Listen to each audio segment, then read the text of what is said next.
Assalamualaikum warahmatullahi wabarakatuh. Innal hamdalillah nahmaduhu wa nasta'inuhu wa nastahdihi wa nastaghfiruh wa natubu ilaihi wa natawakkalu alaihi wa na'udzu billahi min shururi anfusina wa sayyiati a'malina. Man yahdihillahu fala mudilla lahu wa may yudlil fala hadiya lahu. Allahumma salli wa sallim wa barik ala Muhammad wa ala ali Muhammad kama sallaita wa sallamta wa barakta ala Ibrahim wa ala ali Ibrahim fil alamin innaka Hamidum Majid. Amma ba'd. Ahlan wa sahlan, Waalaikumsalam warahmatullahi wabarakatuh kepada saudara Faris Misbah, Muhammad Aizuddin, top fan kita Aisyah Iskandar, top fan kita Ummu Aisyah, Fatimah Syamsuddin, Syahrum Syari, Nurul Fahidah, Abdul Rahman Yusof, Nur Hasliha Husainah Hasballah, Encik Baharudin Budi yang merupakan peminat setia kita di tafsir ini, Zara, top fan kita, Nuhamilah Zawi, Fatimah Syamsuddin. Hari ini ayat keberapa? Ustaz Syafiq Murad dah sampai ke? Moga Allah mudahkan perjalanan Ustaz Syafiq Murad kita. Fatimah Syamsuddin, hari ini kita insyaAllah akan masuk ke ayat yang ke-10, ayat yang ke-9, 10 dan seterusnya. Baik, dialu-alukan kepada Haziana Nurdin, top fan kita, Jamil Firdaus, Hajah Nisa, semuanya top fan kita, Nur Zuriana. Terima kasih kerana sokongan kalian menjadikan hamba ni lebih kuat, lebih bersungguh. Mudah-mudahan sesama kita dapat menghayati ayat indah ini dan mati dalam keadaan kita membaca Al-Quran, mati dalam keadaan kita sudah memahami putusan Tuhan. Tiada nikmat lebih besar daripada nikmat iman, tuan-tuan ya. Jadi iman ini disuburkan dengan baca Al-Quran, salah satunya. Baik, sesama kita buka tafsir Ibn Katsir jilid yang ke-7, muka surat yang ke-3. Jilid ke-7 muka surat ke-3 ya. Jadi ayat yang kita bawakan pada kali ini adalah ayat ke-10, 11, 12, 13 dan 14 insya-Allah ya. Alhamdulillah dah sampai Ustaz Syafiq. Ahlan wa sahlan. Alhamdulillah, syukur ya. Orang pergi musafir ni kita doakan zawadakallahu taqwa wa ghafara zanbaka wa yasarakal huda haitsu syi'ta, kan doa yang kita belajar dulu kan. Doa musafir ya. Baik, lihat ayat ke-10, 11, 12, 13 dan 14. A'udzubillahi minasyaitonir rajim.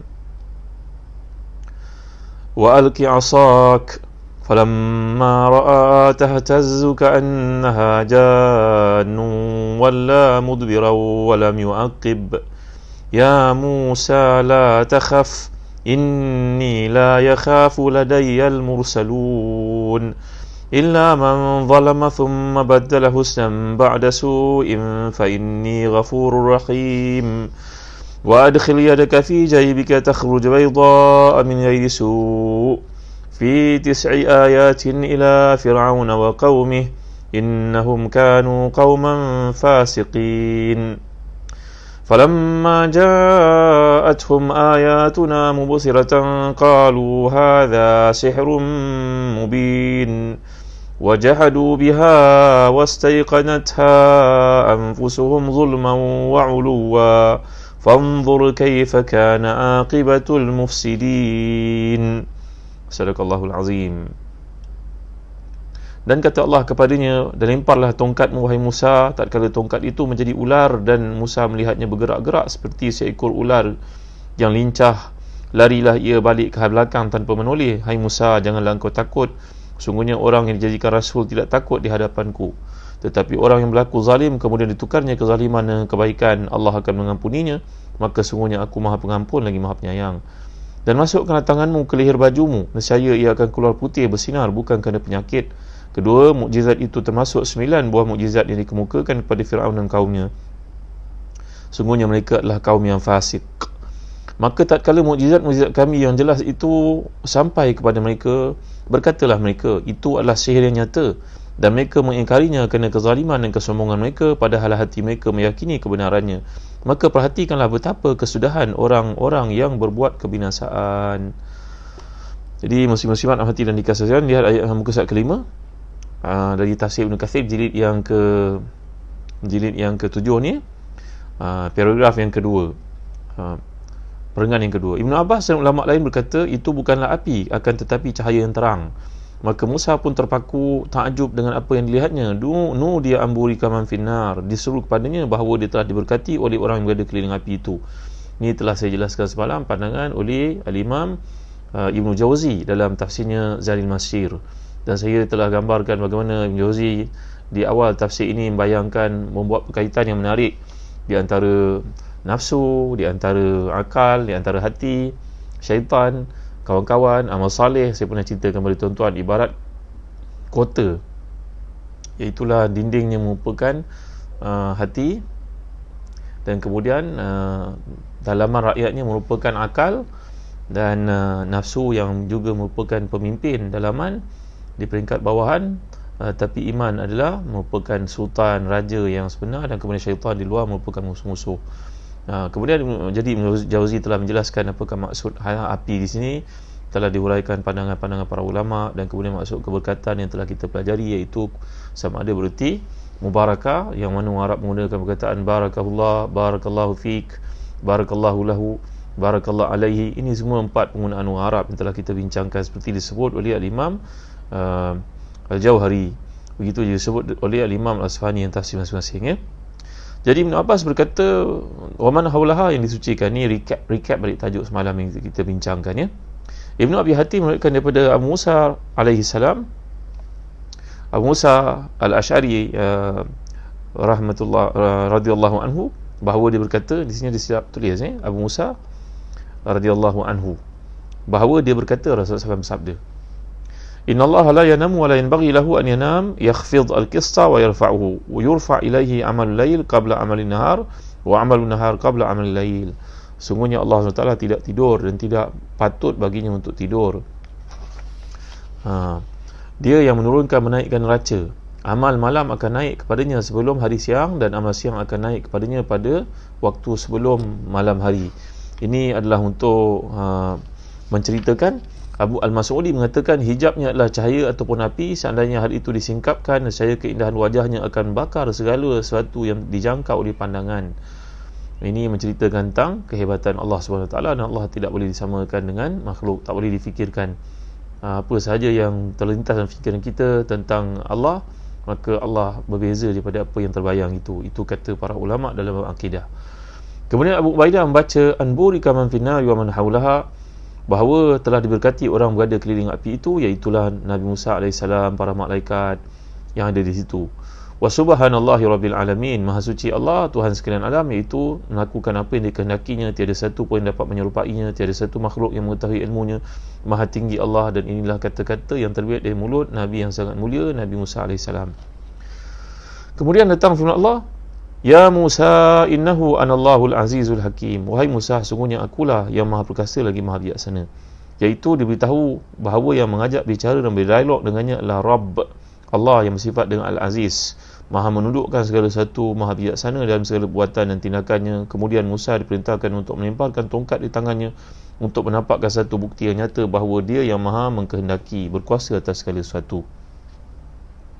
Kalau kita pelajari nama-nama Allah ni tuan-tuan, Asma'ullahil Husna, kenapa di sini keserasian untuk menyatakan perkataan Aziz? Jadi perkataan Aziz ini, kata para ulama, contohnya seperti Imam Al-Ghazali nyatakan bahawa Aziz ini datang daripada perkataan, kalau kita perhatikan, sama ada Ya'uzu ataupun Ya'azzu ataupun Ya'izzu. Ini bahasa Arab. Kalau kita kata akala ya'kulu, dia wazan dia fa'ala yaf'ulu. Kalau jalasa yajlisu, wazan dia fa'ala yaf'ilu. Kalau contohnya apa lagi, fi'il lain yang kita gunakan, fa'ala yaf'ilu, fa'ala yaf'ulu, fa'ala yaf'alu. Ini adalah wazan dalam bahasa Arab. Tapi kalau kita sebut Aziz, dia merujuk kepada 3, sebab ada Ya'izzu ataupun Ya'uzu ataupun Ya'azzu. Kata para ulama dalam bab, contohnya dalam Mu'jam Al-Wasit, kalau kita lihat perkataan Ya'uzu ni merujuk kepada mengalahkan, yaghlibu. Tapi kalau sebut perkataan Ya'izzu, maknanya yanduru, perkara yang jarang-jarang berlaku, perkara yang sangat sedikit, tidak ada tamsilan sepertinya. Kemudian kalau sebut perkataan Ya'azzu atau zan yaf'alu, ia merujuk kepada menguatkan hingga tidak dapat dibendung, tak dapat untuk diatasi.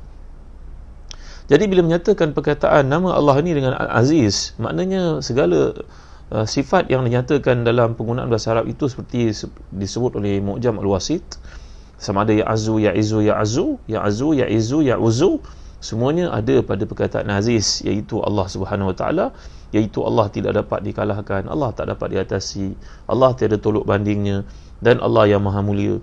Kalau kita bercakap dengan orang Arab, innaka aziz alayya, engkau ni memanglah jarang-jarang aku jumpa kawan yang baik macam kau. Ya azizati, ya azizi, wahai, macam perkataan kita guna ya habibi lah, maknanya sangat aku sayangi engkau punya kebaikan ni, aku tak boleh nak balas. Begitulah orang Arab gunakan dalam usul mereka. Jadi kata Imam Ghazali, bagi menetapkan nama Al-Aziz ni, kata Imam Ghazali dalam Ihya Ulumuddin, perkara 3 syarat yang patut dipenuhi untuk mendapat memiliki sifat aziz yang ada pada satu zat itu, contohnya pada Allah, dan tidak layak dikongsi oleh manusia. Kerana berkumpulnya, yang pertama sekali, peranan yang sangat penting, dan tiada siapa yang dapat mainkan peranan itu melainkan Dia, tak lain tak bukan Allah lah. Yang kedua, peranan yang sangat diperlukan, semua orang memerlukan kepadanya, tidak lain tak bukan Allah juga. Yang ketiga, sulit untuk diatasi, sulit untuk disentuh, sulit untuk diraih. Jadi ini merupakan satu nikmat bila kita mengetahui kelebihan yang ada pada Allah SWT. Segala kelebihan yang kita nak ada padanya. Kalaulah kita bandingkan dalam kehidupan, kata Imam Ghazali, contohnya seorang perempuan ada suaminya seorang yang mendengar katanya, membantunya, meringankan kerjanya, memenuhi segala keperluannya, mampu bagi duit kepadanya, ya Allah, lengkap, perfect. Tapi tentu ada kekurangan, walaupun macam mana hebat seseorang suami. Bahkan pujangga mengatakan, oleh kerana engkau berkahwin dengan seorang lelaki yang berusaha nak jadi macam Sayyidina Ali, Sayyidina Abu Bakar, Sayyidina Osman, Sayyidina Abdurrahman bin Auf, tapi tak mampu untuk mengambil walaupun 1% daripada yang ada pada mereka. Dan kau pun kena ingat, wahai isteriku, engkau taklah sehebat Fatimah, engkau taklah sehebat Aisyah, engkau taklah sehebat Khadijah.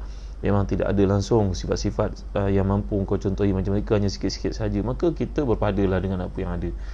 Jadi kalau seseorang manusia yang ada keliling kita, sama ada suami ke, isteri ke, ayah ke, kalau kita belum berkahwin, ayah kita memenuhi segala keperluan kita, pantang minta duit saja, tentu dia akan bagi, segala keperluan dipenuhi. Maka bayangkan Allah SWT yang memiliki segala-galanya, tuan-tuan. Jadi dalam kehidupan ni, bila kita melihat keliling kita, itu boleh jadikan sebagai ukuran untuk membantu kita faham setakat itu sahaja kehebatan yang ada pada Allah, kata Imam Ghazali. Jadi kata Imam Ghazali ada satu, kalau kita lihat perkataan aziz ini, kalau kita perhatikan dalam makhluk, contohnya matahari adalah satu yang bersifat aziz. Ada sikit sifat aziz padanya, yang beri manfaat, tidak ada siapa yang boleh menandinginya, tapi tidak sulit untuk orang menyaksikannya. Jadi kita tidak layak menamakan matahari itu sebagai aziz, kerana sifat aziz, izzah itu, ya'azu, ya'izu, ya'uzu, itu tak lengkap pada matahari. Begitu juga pada suami kita ke, pada ayah kita, dia tak lengkap. Kita boleh menggunakan nama itu, meminjam daripada nama Allah, tetapi tidak akan sama dengan sifat aziznya Allah SWT, kata Imam Al-Ghazali dalam Ihya Ulumuddin. Jadi ketiga unsur yang nyatakan ini menunjukkan kepada kesempurnaan Allah Subhanahu Wa Taala, dalam masa yang sama menunjukkan kepada kekurangan dan keaiban, kelemahan yang ada pada makhluk. Jadi tuan-tuan, itu sebab kalau kita perhatikan dalam surah Fatir, nanti ada kesempatan kita baca surah Fatir, Allah SWT menggambarkan, man kana yuridul izzata falillahil izzatu jami'a. Siapa yang nak sifat aziz pada Allah ni, sungguhnya aziz itu milik Allah SWT. Apabila anda rapat dengan Allah, Allah akan beri sedikit izzah itu dalam diri anda.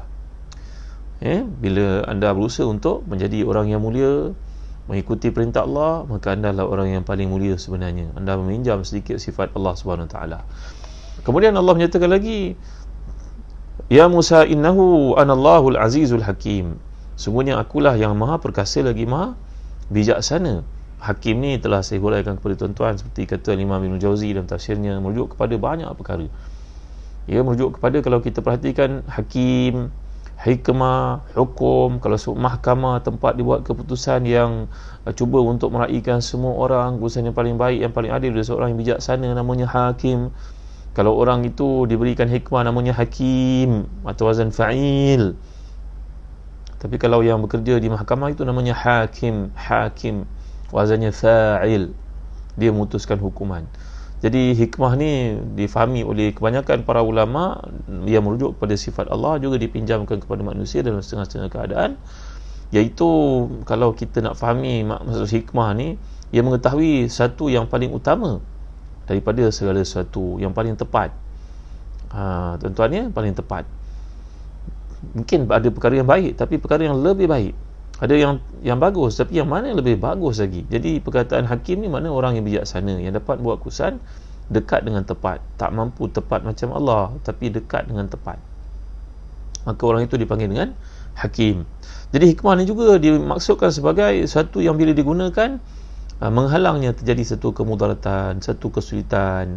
Maka itu sebab dipanggil dalam bahasa Arab hakamah. Hakamah ni maknanya tali yang memegang unta, tali yang memegang kuda. Hakamah ni makna tali kendali tu apa dipanggil? Apa dipanggil? Saya pun tak kerti. Tuan macam steering lah.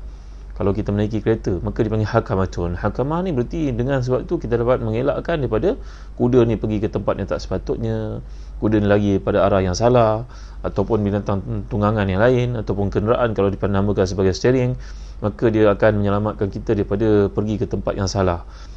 Kata Imam Al-Biqai dalam tafsirnya Nazmud Durar, juga satu tafsir yang sangat menarik. Saya wasiat kepada para ustaz yang ada dalam kuliah ni supaya kita rajin baca tafsir Al-Biqai. Imam Al-Biqai ni ketika dia mengekspreskan, artikulatkan pandangannya itu tentang kesinambungan ada antara surah dan juga ayat-ayat, sampai mendapat penentangan daripada ramai orang, sampai beliau dipenjarakan. Ini kerana seorang manusia yang mencari dalam hidup satu kelainan daripada orang lain, tuan-tuan ya. Bukanlah yang menongkar arus, tapi mencari satu kelainan, memberi pandangan luar kotak, mengkaji satu yang benar-benar, bukan mencari gaduh dengan orang, bukan, itu perkara lain. Mencari gaduh dengan orang ni masalah lain, tuan-tuan, menunjukkan kesombongan dan sebagainya. Tapi tidak, Imam Biqai ini ketika dia membuat tafsir bernama Nazrul fi Tanasubil Ayat wa Aswar ni, mendapat penentangan daripada ramai orang, sampai mengakibatkan beliau telah pun diheret ke penjara, dikatakan sesat dan sebagainya. Jadi Imam Biqai mengatakan bahawa hakim adalah seorang, kalau dalam sifat kemanusiaan, dia sepatutnya memiliki pengetahuan terhadap tindakan yang diambilnya, sehingga dia mempunyai satu keyakinan diri yang tinggi dan bukan berasaskan kepada cuba-cuba. Ini merupakan sifat hakim ataupun hakim yang buat keputusan. Kalau kita perhatikan dalam Quran, kebanyakan sifat Allah bila disebut hakim ini, Al-Hakim dikaitkan ataupun dikembarkan ataupun dibawakan bersama dengan Al-Aziz, Azizun Hakim. Ini bertujuan untuk menunjukkan bahawa segala ketetapan yang diambil oleh Allah, yang dibuat olehnya, pastilah dilaksanakan, yang mana Allah Ta'ala berkuasa untuk melaksanakan tanpa ada siapa pun dapat menghalangnya daripada melaksanakan, menjalankan, menetapkan satu keputusan itu. Dan keputusan Allah ni hikmah. Keputusan Allah ni hikmah. Walaupun orang itu jatuh sakit, semua orang sedih, orang tu berada di hospital, orang tu meninggal dunia, kalau keluarga itu gagal, ditipu orang, kita nampak semuanya perkara itu macam kezaliman, tetapi ia ketetapan Allah yang pasti di sebaliknya ada hikmah bila kita tatap dan kita kaji. Jadi itu tujuannya kalau kita lihat dirungkaikan ataupun dikaitkan ataupun dikembarkan ataupun diserasikan ataupun diselangkan ataupun apa istilahnya, sentiasa perkataan Aziz Hakim itu tidak dipisahkan dalam banyak pendekatan ayat-ayat Quran. Bila kita perhatikan, bagi merujuk kepada kuasanya Allah dan hikmahnya dalam segala keputusan yang dibuatnya. Kata Imam Ibn Ashur dalam tafsirnya Tahrir wa Tanwir, ayat ini bertujuan menguatkan hati Nabi Musa sekaligus mengisyaratkan kepada baginda tentang Allah telah milihnya menjadi Nabi dan Rasul, bahawa Allah akan mendukungnya.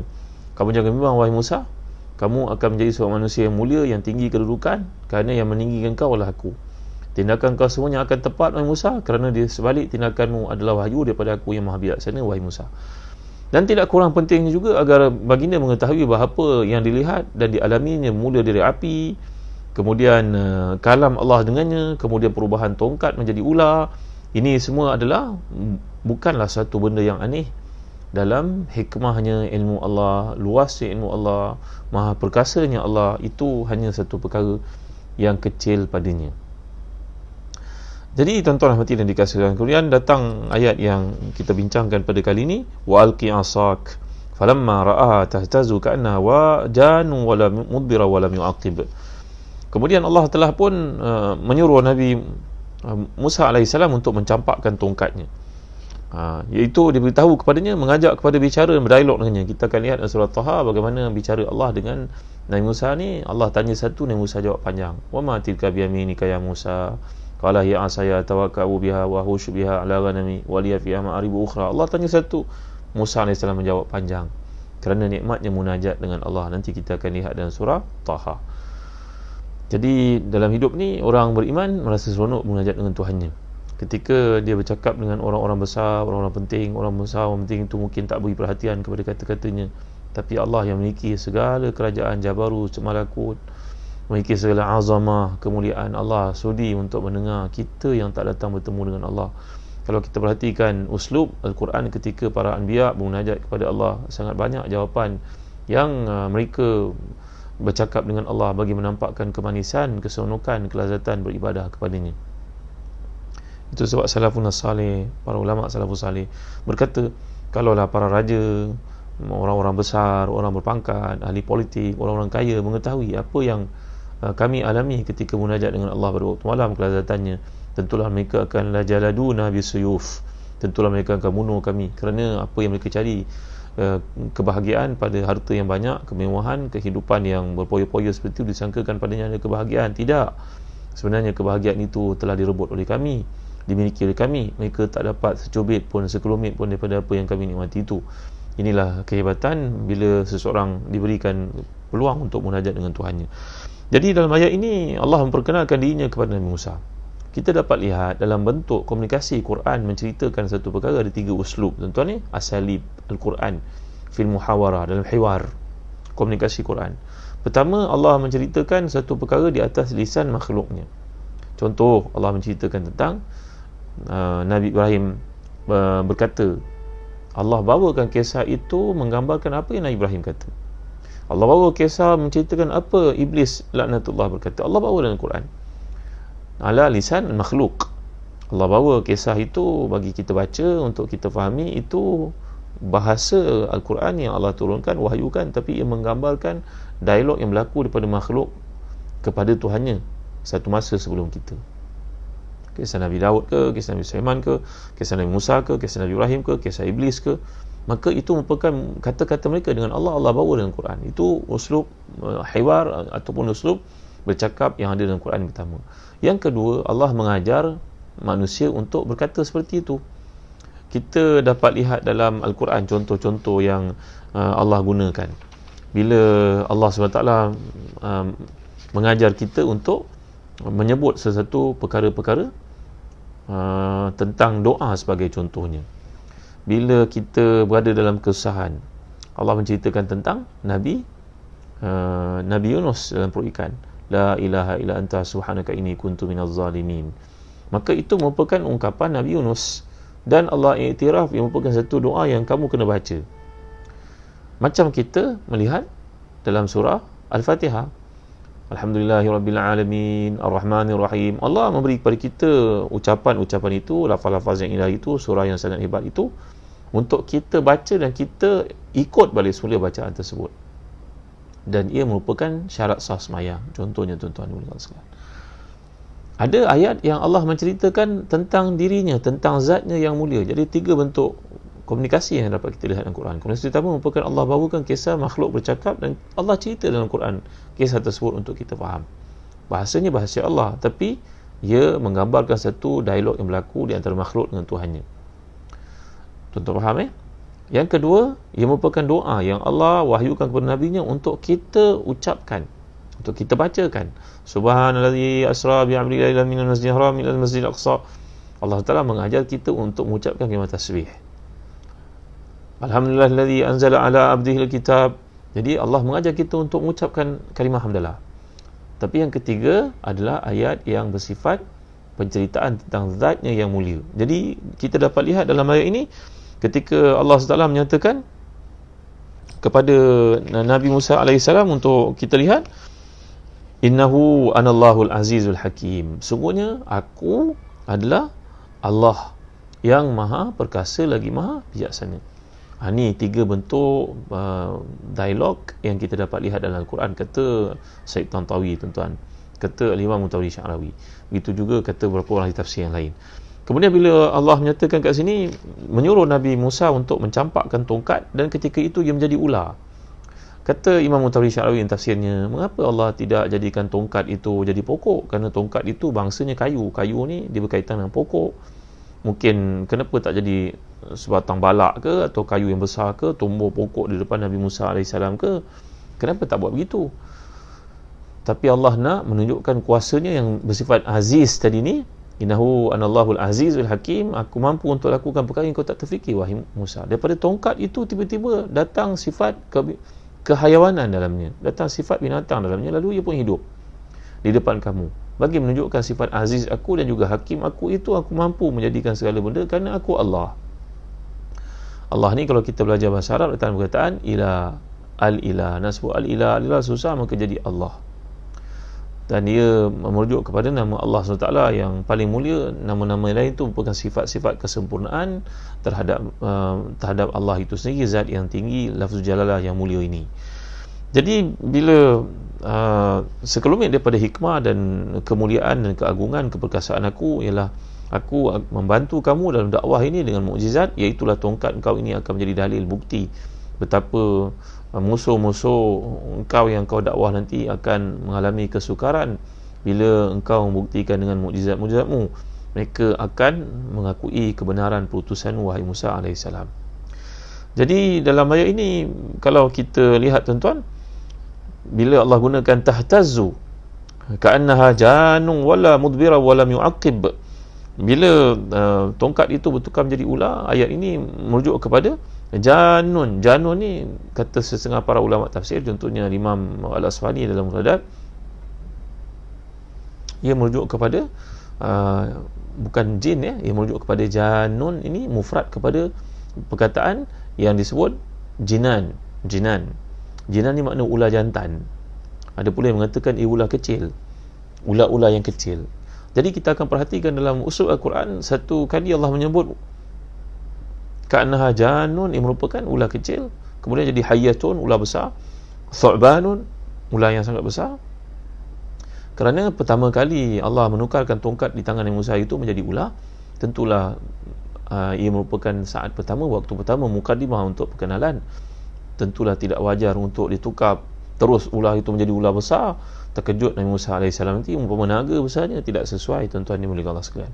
Maka ini adalah sesi pengenalan. Allah membuktikan kekuasaannya, keperkasaannya, menukar tongkat itu menjadi ular-ular kecil, supaya Nabi Musa tahu betapa berkuasanya Allah. Pada masa akan datang ia akan bertukar menjadi mengikut keadaan, keperluan. Ini adalah satu pendekatan Quran. Kalau kita perhatikan, tidak ada tanaqud, tadarub dalam Al-Quran ini, tidak ada percanggahan, tidak ada persisihan. Semua itu merujuk pada kondisi mawaqif yang berbeza-beza, suasana masyahid yang berbeza-beza, suasana berbeza-beza, maka ia memerlukan penyelesaian berbeza-beza. Barangkali kalau datang bertemu dengan Mesir yang datang dari selatan Mesir dulu besar, daripada Mesir utara sampai ke Sudan itulah Mesir zaman dahulu. Tentulah ular di selatan itu, di tempat-tempat yang banyak sungai, ularnya lebih besar tuan-tuan. Maka Nabi Musa AS akan datangkan ularnya sebesar naga. Manakala di Skandaria ular tedung yang terkemuka, maka Nabi Musa AS ketika berjumpa dengan Mesir yang dibawa oleh Fir'aun datang bertemu dengannya, maka ular yang sesuai untuk membaham ular-ular yang datang pada Skandaria itu. Jadi ini disebut Imam Tabari Syarawi. Beliau merupakan seorang pakar tafsir dari Mesir, dan penjelasannya saya lihat yang paling munasabah untuk memahami kenapakah Allah menggunakan perkataan ular ni pun merujuk kepada banyak variasi. Jadi kita pun dalam dakwah kena ada variasi ya tuan-tuan, kena bijak. Macam mana kita nak jadi bapa yang bijak kalau kita tidak membaca sebagai contohnya? Kan? Macam mana kita nak membetulkan anak-anak kita kalau kita tidak memiliki sakafah, tidak memiliki ilmu pengetahuan, tidak memiliki latar belakang ilmu. You stop reading, you stop leading. Orang putih kata, engkau stop membaca, engkau tidak akan jadi pemimpin. Tuan-tuan hati dan dikasihan, jangan lupa bagi tuan ibu ayah, cikgu-cikgu yang ada dalam grup tafsir kita ni, minat tafsir ni, jangan lupa untuk melihat buku-buku yang diterbitkan di Telaga Biru, buku-buku latihan topikal yang ditulis guru-guru pakar, guru-guru kanan. Ni di sini ada staf-staf Telaga Biru yang sangat setia, Safwan, Puan Intan, Farid Mizan, Faizal, Encik Murad, ramai pegawai-pegawai yang sudi membantu tuan-tuan di mana saja tuan-tuan berada, di Perak ke, di Penang ke, di Johor, semua ada pegawai kami yang bertugas, insya-Allah. Jadi terima kasih kepada Zazan Travel kerana penajaan kuliah kita. Tuan-tuan anda yang minat untuk melakukan kurban akikah, dan kami ada menjalankan aktiviti amal ini di Syria, di Mekah dan juga di Afrika, di Sudan khususnya. Jadi tuan-tuan dan hadirin dikasihi, bila kita lihat kepentingan untuk kita belajar membaca, contohnya anak kita nak pergi ke sekolah sekarang, kita pun ketakutan dengan keadaan yang berlaku, wabak yang belum selesai. Mudah-mudahan Allah pelihara mereka. Anak kita pergi ke interview, tuan-tuan tahu tak ada doa-doa tertentu yang Nabi anjurkan kepada kita untuk membimbing anak? Cerita tentang kepentingan membaca lah, tuan-tuan. Semuanya ada bekalan daripada Nabi SAW, panduan yang Nabi kemukakan. Bila anak kita nak pergi waktu macam sekarang ni, kita takut anak kita pergi interview sebagai contohnya, keluar universiti, keluar tempat kerja, ya, anak perempuan kita dipinang orang. Tuan-tuan tahu tak, mauqif suasana macam ni memerlukan doa, tuan-tuan. Sekurang-kurangnya kan, tuan-tuan, ketika kita hantar anak-anak kita untuk interview ke untuk masuk sekolah semula, dan suasana sekarang ketika ada orang datang nak minang puteri kita contohnya, amalkan doa ni, tuan-tuan. Doa ketika disebut dalam kitab Azkarul Azkar oleh Al-Imam Asyuti. Ini ringkasan daripada kitab Al-Azkar.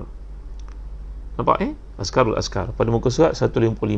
Ini berkaitan dengan Nabi Musa AS yang ketakutan melihat berjumpa dengan Allah kali pertama, menerima wahyu, ketakutan. Maka anak-anak kita melalui situasi seperti ini, bacalah doa ni, tuan-tuan. Pendek je doa ni, 3 rangkap je. Alhamdulillahillazi nasarak wa a'azzak wa akramak. Alhamdulillahillazi nasarak wa a'azzak wa akramak. Berikut pendek Alhamdulillahillazi nasaraka wa a'azzaka wa akramaka. Kalau anak kita perempuan, Alhamdulillahillazi nasaraki wa a'azzaki wa akramaki. Mudah-mudahan anak kita tegar imannya, kuat semangatnya, dapat bantuan daripada Allah dalam apa yang dilakukan, selamat dari penyakit-penyakit bahaya. Tuan-tuan, saya ijazahkan tuan-tuan doa ni pendek saja. Alhamdulillahillazi, berikut Alhamdulillahillazi nasarak wa a'azzak wa akramak. Allah, pendeknya riwayat Ibn Sunni. Alhamdulillahillazi nasaraka wa a'azzaka wa akramaka. Ya Allah, alhamdulillah, syukur bagi Allah yang membantumu wahai anakku, memuliakan kau wahai anakku, dan meninggikan kedudukanmu. Ya, a'azzaka tadi perkataan aziz yang saya ajar pada tuan-tuan kan, aziz maknanya Allah memuliakan kau, mengangkat darjatmu. Mudah-mudahan memuliakan kau, dapat suami yang baik, dapat bekerja di sini, belajar kat sini, selamat daripada penyakit-penyakit bahaya. Allah muliakan kau, Allah selamatkan kau. Boleh tuan? Pendeknya. Mudah-mudahan Ustaz Syafiq Murad dapat titipkan doa ni untuk sekalian yang hadir. Alhamdulillahillazi nasaraka wa a'azzaka wa akramaka. Alhamdulillahillazi a'azzaka wa nasaraka wa a'azzaka wa akramaka. Alhamdulillahillazi nasaraka wa a'azzaka wa akramaka. Kalau perempuan, Alhamdulillahillazi nasaraki wa a'azzaki wa akramaki. Cuba hafal anak kita nak pergi ke sekolah sekarang, kita takut anak perempuan kita dipinang orang, pinang pula orang jauh, kita pun tak tahu asal usulnya kan. Anak kita nak pergi interview, ya Allah, banyaknya pedoman daripada Nabi kita sallallahu alaihi wasallam. Dibaca daripada buku Azkarul Azkar oleh Imam Asyuti. Bagi tuan-tuan yang belum memiliki, saya galakkan untuk memiliki kitab yang kecil, nipis, tapi manfaatnya sangat besar ni. Bagi tuan-tuan yang nak rujuk, ni adalah terletak pada muka surat 155 yang ada kitab ni, 155. Lazmun syahra salah je tu. Alhamdulillahillazi nasaraka, sad nasaraka. Nasaraka, ni bawah ni betul. Nurul Fahidah, Alhamdulillahillazi nasaraka wa a'azzaka wa akramaka. Boleh?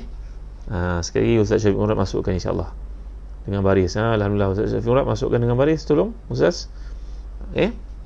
Jadi balik kepada cerita Nabi Musa AS ni tadi, Allah berkenalan dengannya, memberi kepadanya sokongan, memberi kepadanya keyakinan, maka memberi kepadanya mukjizat. Kali pertama ular itu hanya merupakan ular kecil yang macam pelesit sifatnya, tangkas geraknya, pantas geraknya. Ya, jadi Nabi Musa pun jadi takut. Dalam ayat ini mengatakan Nabi Musa pun wala mudbira walam yuaqib. Maka antara makna yang dikemukakan di sini adalah lari, berpaling, terkejut. Mudbiran ni kalau kita belajar perkataan bahasa Arab datang perkataan dubur.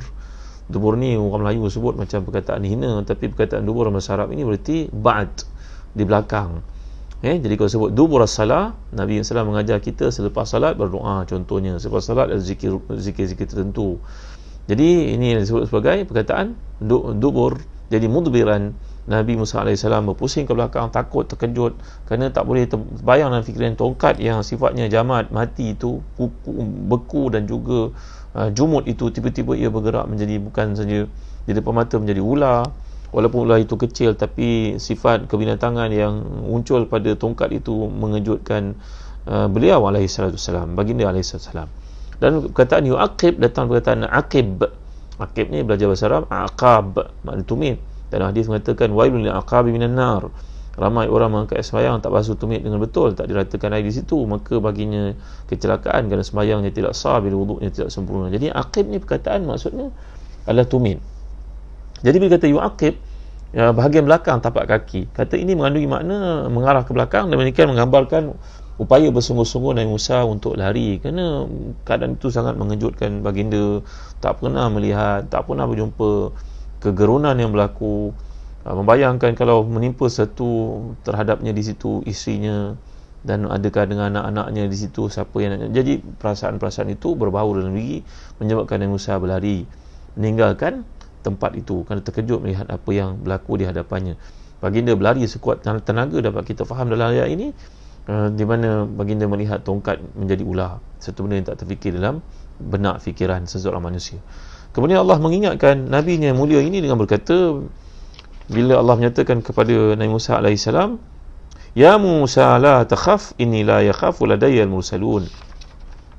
Wahai Musa, jangan takut, sungguhnya aku tidak ditakuti. Sungguhnya janganlah kamu takut, sungguhnya orang jadikan rasul tidak patut takut di hadapanku. Kata Abu Sa'ud dalam tafsirnya, Al-Imam Abu Sa'ud ni ada tafsir yang sangat menarik, tuan-tuan. Ini ada di tangan saya untuk saya bacakan kepada tuan-tuan. Tuan-tuan dapat seronok dengan bahasa Arab. Jadi bila dikatakan di sini, fa innahu yadullu ala nafil khawf anhum mutlaqan, lakin la fi jami'il awqat, bal hina yuha ilaihim ka waqtil khitab, fa innahum hina idzin mustaghriquna fi mutala'ati syu'unillahi azza wa jal, wa la yakhtur bi balihim khawfun min ahadin aslan, wa amma fi sa'il ahyan fahum akhwafun nas minhu subhanahu, aw la yakun lahum indi su aqibatin liyakhafu minhu. Nabi-nabi merupakan golongan yang paling takut kepada Allah. Mereka atqana lillah. Mereka merupakan orang paling takut kepada Allah. Tapi dengan konteks takut di sini, takut kepada makhluk yang Allah buang daripada hati Nabi-Nya Musa AS, kerana nanti aku akan berikan kepadamu sifat aziz yang ada pada aku, hakim yang ada pada aku, kerana engkau Nabi aku. Kita tahu Nabi-Nabi Allah ni bersifat dengan sifat-sifat yang sangat mulia. Paling kurang siddiq, amanah, tabligh, fatana. Itu juga perkataan aziz, macam Nabi kita SAW, seorang pemberani yang luar biasa. Para sahabat berkata, idza ishtadda al-ba's kunna ihtabaina bi Rasulillah. Ketika berlaku perangan yang sangat menakutkan, maka kami kadang-kadang ketakutan, berlari, semua orang bertempiaran. Ada yang berbenting di belakang Rasulullah, yang mendapat perlindungan daripada Rasulullah. Rasulullah umpama kita kebal. Nabi-Nabi Allah semuanya pemberani, merupakan golongan yang sangat mulia akhlaknya, tak takut pada siapa melainkan kepada Allah. Jadi maksud takut di sini bukan takut mereka tak takut kepada Allah. Bukan maksudnya tidak takut pada Allah dan mereka kata tidak bertakwa. Tak, dalam konteks takut pada makhluk yang Allah tunjukkan di depannya, perubahan berlaku kepada tongkat itu tadi. Jadi kata Imam Abu Sa'ud dan tafsirnya, Nabi-Nabi merupakan orang yang paling takut kepada Allah. Tak ada siapa menafikan perkara itu, paling bertakwa kepada Allah. Tapi dalam konteks bila turun wahyu, mereka paling cinta dengan Allah. Mereka tak takut apa pun melainkan kepada Allah. Jadi tongkat yang betulkan menjadi ular itu pun tak ditakuti mana-mana Nabi sebenarnya, selepas mereka melihat kuasanya Allah SWT. Tapi hakikatnya mereka merupakan yang paling bertakwa pada Allah. Itu kata Imam Abu Sa'ud. Tafsirnya menarik untuk kita baca, tuan-tuan ya. Jadi kemudian dalam ayat ini, bila Allah menyatakan la yakhafu ladayya al-mursalun, Ia merupakan pengajaran daripada Allah kepada Nabi Musa agar menguatkan hatinya menghadapi situasi gawat dengan penuh wibawa. Ini yang dinyatakan tadi. Jadi penggal ayat ini tidak menyebut objek ketakutan, dengan demikian ia mencakupi segala faktor yang dapat menimbulkannya, seperti peralihan tongkat menjadi ular. Jadi siapa yang berada di sisi Allah dan dalam penjagaan Allah, ma'iyatullah yang disebut dalam mutasawuf, maka dia tidak perlu takut kepada sesiapa pun melainkan kepada Allah saja. Kata Imam Maratib Nabulsi dalam tafsirnya Tadabbur Ayatil Quran, kalaulah kita duduk di satu tempat yang mana kita punya hubungan yang baik dengan pemimpin, pemerintah, maka tiada siapa berani kacau kita. Oi fulan, jangan kita sentuh dia, dia baik dengan raja, dia nak apa pun raja bagi. Jadi kalau seseorang itu punya hubungan yang rapat dengan Allah, tentulah berlipat ganda penjagaan, pengawasan, pemeliharaan, kesempurnaan Allah itu dia berikan sedikit padanya pun dah mencukupi, dan tidak ada sedikit pun rasa takut dalam dirinya terhadap manusia kepada makhluk. Itu yang dimaksudkan oleh Allah SWT. Jadi pengalaman Nabi Musa ini adalah pengalaman pertama. Jadi firman Allah di sini merupakan pengajaran buat baginda. Adalah wajar sebagai manusia walaupun Nabi jika merasa takut, kerana itu merupakan pengalaman pertama. Saya dah jelaskan tadi. Maka baginda pun ketika itu tidak memiliki apa senjata untuk membela dirinya. Satu-satunya yang dia ada hanyalah tongkat untuk membantunya. Tiba-tiba tongkat itu pun bertukar seolah menjadi ular yang menakutkannya, bimbang akan keselamatan diri. Jadi Tuhan pun, Allah Taala pun tidak memberitahu kepadanya bahawa tongkat itu akan bertukar menjadi ular. Agaknya itulah menyebabkan Nabi Musa terkejut, takut melihat peralihan, perubahan yang berlaku, transformasi yang berlaku pada tongkat itu. Jadi ketakutan seperti ini adalah ketakutan manusia biasa dalam pengalaman yang pertama, sehingga kemudiannya bila Allah telah masukkan dalam hati baginda sifat aziz, sifat hakim yang daripada Allah dipinjamkan untuk nabi-nabinya, maka ketakutan kepada makhluk hilang, luput sama sekali. Kemudian Allah menyatakan illa man zalama thumma baddala husnan ba'da su'in fa inni ghafurur rahim. Tapi orang yang berlaku zalim kemudian dia menukar kezalimannya dengan kebaikan, maka aku Maha Pengampun lagi Maha Penyayang. Ini adalah dipanggil dalam istisna munqati'. Kalau kita belajar bahasa Arab dipanggil istisna mutasil, ada istisna munqati'. Kalau kita sebut sebagai contohnya, saya pergi ke masjid, tak ada siapa pun kat masjid melainkan tiang je saya nampak. Ini namanya istisna munqati', tuan-tuan, kerana tiang tu bukan manusia. Tapi kita nak ceritakan tak ada orang kat masjid, kita kata macam tu lah kan. Saya pergi ceramah kat masjid tu, lampu je banyak, orang tak ada pun. Lampu bukan kategori manusia, tuan-tuan. Kita nak kata sebenarnya tak ada orang datang ke masjid, jadi kita gunakan ayat seperti itu. Faham tak? Faham, tuan? Kalau kita kata pula semua orang datang melainkan Muhammad, jadi itu dipanggil istisna mutasil, kerana Muhammad sebahagian daripada orang ramai. Tapi kalau kita sebut saya pergi ke tempat tu, tak ada orang seorang pun, yang ada tiang je, tiang bukan manusia, tuan-tuan, maka itu dipanggil istisna munqati'. Istisna munqati' ni maknanya tak ada kaitan dengan sebelumnya. Tiang dengan manusia tak sama, maka dipanggil istisna pengecualian yang tak ada kaitan. Yang tadi pengecualian ada kaitan. Tak ada, semua orang datang kecuali Muhammad. Muhammad sebahagian daripada orang ramai, sebahagian daripada ahli karya, sebahagian daripada murid-murid. Nampak, tuan-tuan? Jadi dalam konteks ini kata para ulama merupakan istisna munqati'. Itu dia tak ada kaitan dengan nabi-nabi yang Allah gambarkan. Ia adalah berkaitan dengan manusia. Jadi manusia bila mereka melakukan kesalahan, mereka kembali kepada Allah, bertaubat padanya. Allah Maha Pengampun lagi Maha Penyayang. Ada juga yang mengatakan ini ittisal mutasil, ini istisna mutasil, dia kaitan dengan Nabi Musa, kerana Nabi Musa sebelum itu pernah melakukan kesilapan. Para ulama berbeza pandangan, tuan-tuan ya. Seseorang manusia sebelum menjantik menjadi rasul, apakah dia melakukan dosa ataupun tidak? Ini khilaf para ulama. Ini perbincangan kita sebut pada orang awam, nanti orang awam banyak bantahannya. Saya bercerita pada tuan-tuan kerana situ tuan-tuan ni pencinta ilmu, maka saya sebut pada tuan-tuan.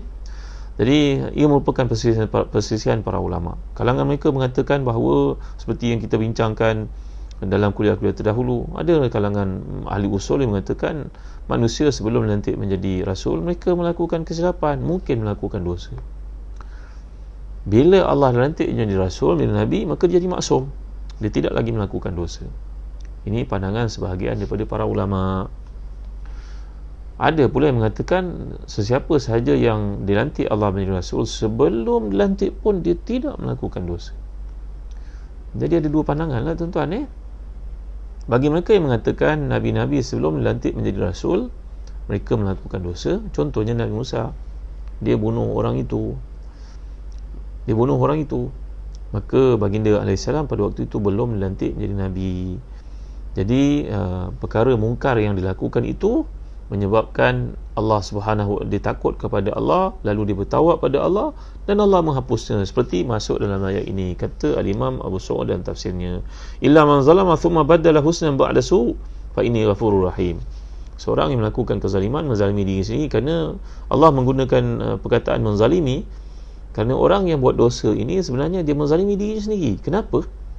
Bila dia menipu orang kat dunia, dia ingat dia lepas, kat akhirat besok dia kena benar dalam neraka. Dia berhutang orang, dia tak nak bayar, maka besok kat akhirat jadi beban baginya. Jadi dia menzalimi dirinya sendiri. Sepatutnya dia masuk syurga, tapi kerana dosa yang dibuat di dunia menyebabkan dia masuk neraka kat akhirat. Jadi dia menzalimi dirinya sendiri. Siapa yang melakukan dosa, kita kesian kepada dia, kerana akhirat besok dia tertempat dalam syurga. Itu yang kita kesian, itu yang kita tegur. Kan tuan-tuan, faham kan? Jadi bila Allah sebut illa man zalama thumma baddala husnan ba'da su' fa inni ghafurur rahim, para ulama mengatakan ia istisna munqati', tak ada kaitan dengan kisah Nabi-Nabi, dan ada yang mengatakan dia istisna muttasil, ada kaitan dengan Nabi-Nabi. Kenapa? Kerana mereka berkata Nabi-Nabi sebelum lantik mereka pun buat silap, mereka pun buat salah. Contohnya Nabi Musa AS membunuh orang itu, ia perkara mungkar, ia perkara salah. Lalu Nabi Musa telah bertawab pada Allah dan Allah ampunkan. Kerana ayat ini menjadi bukti bukan kepada manusia biasa, kepada Nabi-Nabi tentulah lebih-lebih lagi, lebih aula Allah mengampunkan mereka. Bicara ni payah nak faham, tapi saya yakin tuan-tuan faham. Terima kasih Jamil Firdaus dah masukkan doa ni tadi. Alhamdulillahillazi nasaraka ataupun nasaraki wa azzaki wa akramaki.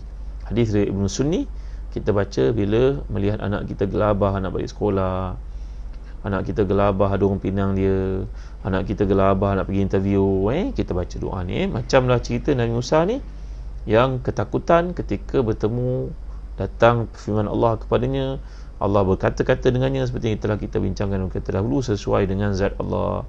Kita tidak menyamakan Allah dengan manusia, tak menyamakan Allah dengan makhluk.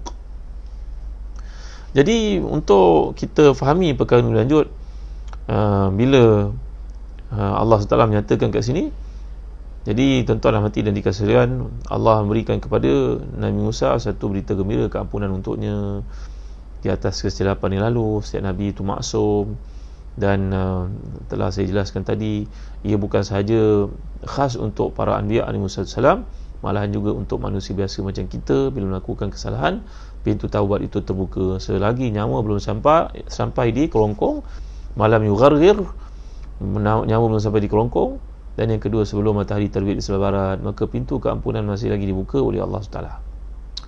Baik tuan-tuan, cukuplah setakat ini dulu. Mudah-mudahan Allah memberkati kita, memberi kefahaman kepada kita. Mudah-mudahan ayat ini tidak difahami secara salah. Mudah-mudahan Allah memberkati, menjadikan makin hari makin dekat dengan Allah, makin faham. Nampaknya kita tak berjaya untuk menerangkan, membincangkan ayat berikutnya. InsyaAllah malam esok saya akan uraikan lagi. Esok pagi insyaAllah saya akan berkuliah dengan tuan-tuan lagi tuan-tuan yang ada kesempatan dalam kuliah subuh. InsyaAllah saya akan pakai kitab At-Tibyan fi Adab Hamalatil Quran. At-Tibyan kuliah pagi esok juga, tajaan daripada Zahazan Travel. InsyaAllah saya akan bersiaran di Facebook Zahazan Travel, Umrah Zahazan pagi esok. Tolong war-warkan kepada sahabat-sahabat kita lain untuk kuliah subuh pagi esok. InsyaAllah sekitar pukul 6.45. Kitab At-Tibyan fi Adab Hamalatil Quran, kitab Imam Nawawi. Oleh kerana ada permintaan, ada sahabat-sahabat di Sabah, ada sahabat-sahabat di Sarawak, saya cuba untuk meraihkan permintaan mereka. InsyaAllah kita akan bincangkan daripada kitab At-Tibyan oleh Al-Imam An-Nawawi pagi esok di Umrah Zahazan, di Zahazan Travel. Sekian tuan-tuan, terima kasih. Wallahualam. Doa yang tadi yang telah saya ajar kepada tuan-tuan amalkan. Alhamdulillahillazi nasaraka wa azzaka wa akramaka. Pegang anak kita, cium kepalanya, ucapkan doa ni. Ayah doakan untuk kau, doa Rasulullah untuk sahabat-sahabat yang nak pergi perang, sahabat-sahabat yang nak keluar untuk urusan penting, mission penting, Nabi doakan untuk mereka. Jadi ayah doakan untuk kau. Alhamdulillahillazi nasaraka wa azzaka wa akramaka. Moga Allah beri bantuan padamu, wahai anakku. Moga Allah muliakan kau, moga Allah selamatkan kau. Wallahu alam.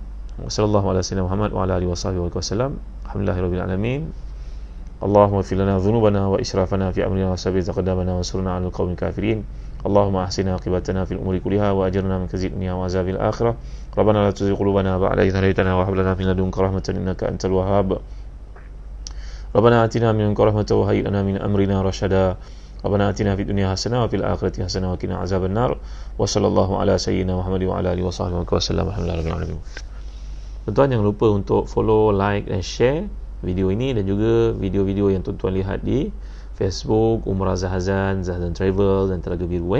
Jangan lupa Telaga Biru, kerana Telaga Biru banyak menerbitkan buku-buku ilmiah Al-Quran, dan sekarang Alhamdulillah kami telah pun memasuki fasa baru penerbitan buku-buku latihan topikal sekolah UPKK, UPSR, SPM, PG3 tingkatan 1 sampai tingkatan 5, darjah 1 sampai darjah 6. Jadi cikgu, ibu bapa jangan lupa untuk melihat buku-buku topikal yang kami terbitkan, kempenkan kepada seramai orang keliling kita. Moga-moga ada kebaikan padanya. Ia tulisan guru-guru kanan, guru-guru cemerlang, jurulatih utama kebangsaan, jurulatih utama. Kami juga menerbitkan bahagian Jawi, karya guru inovatif, antaranya Cikgu Dalila, Cikgu Wan Azhar, yang sangat mengajar anak kita memberi kefahaman mudah terhadap Jawi. Mereka menguasai Jawi, berarti mereka menguasai Quran, insya-Allah. Bahkan kita pun boleh menguasai Quran menerusi jendela Jawi. Alhamdulillah, ini Menteri Agama buat pengumuman kan, hari Jumaat adalah hari Jawi. Alhamdulillah. Alhamdulillah, syukur pada Allah. Mudah-mudahan tuan setakat ini saja dulu, sampaikan kuliah ni kepada seramai saudara mara kita, sahabat handai kita.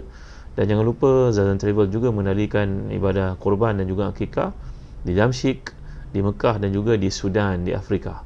Boleh berhubung dengan Zahazan Travel, ya, Yang Mulia Tengku Murni Kasih Relatif, boleh berhubung dengan Ustaz Faiz sebagai CEO Zahazan Travel untuk tuan-tuan adakan ibadah kurban di tempat-tempat yang saya nyatakan tadi. Setakat ni, wallahu a'lam, sallallahu ala sayyidina Muhammad wa ala alihi wasallam. Alhamdulillahirabbil alamin wa barakallahu fikum. Wassalamualaikum warahmatullahi wabarakatuh.